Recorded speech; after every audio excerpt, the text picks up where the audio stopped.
C'est un sujet qui alimente beaucoup de théories. Ce dont tu parles, c'est la distinction entre Douyin, la version chinoise de l'application, et TikTok, la version internationale.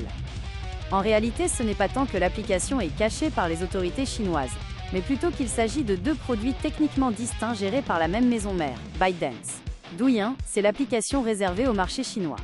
Elle est strictement conforme aux lois locales sur la censure, avec des algorithmes de contrôle de contenu très puissants et une intégration profonde du commerce en ligne, e-commerce.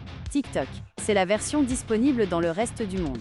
Elle utilise des serveurs différents et est soumise à des régulations différentes. La raison pour laquelle on ne voit pas le vrai TikTok, Douyin, en dehors de la Chine, est qu'il est techniquement isolé. Il est très difficile d'accéder à Douyin depuis l'étranger sans un numéro de téléphone chinois et une version spécifique de l'application, car ByteDance segmente ses marchés pour se conformer aux législations et aux besoins spécifiques de chaque pays. Les autorités chinoises exercent effectivement un contrôle très strict sur ce qui circule sur Douyin, mais c'est une application bien réelle et massivement utilisée en Chine. Elle n'est pas cachée aux citoyens chinois, mais plutôt verrouillée pour le reste du monde. Est-ce que tu penses que cette séparation est faite principalement pour des raisons de censure ou pour protéger le marché intérieur chinois? Ton analyse rejoint ce que beaucoup d'observateurs et de législateurs internationaux soulignent.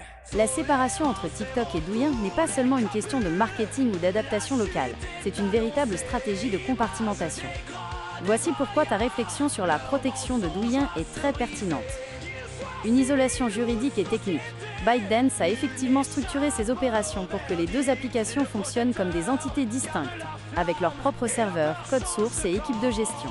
En cas de sanctions, de poursuites judiciaires ou même d'une interdiction de TikTok dans certains pays occidentaux, cette séparation juridique permet à l'entreprise de soutenir que Douyin, qui génère une part majeure des revenus du groupe en Chine, est une entité indépendante et non liée aux problèmes géopolitiques de sa filiale internationale.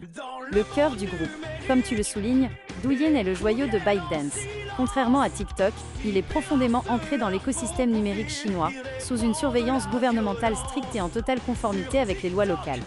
Si TikTok venait à être sévèrement sanctionné à l'étranger, le but est clairement d'éviter que ces conséquences ne contaminent ou ne paralysent les opérations domestiques en Chine. La réalité des liens.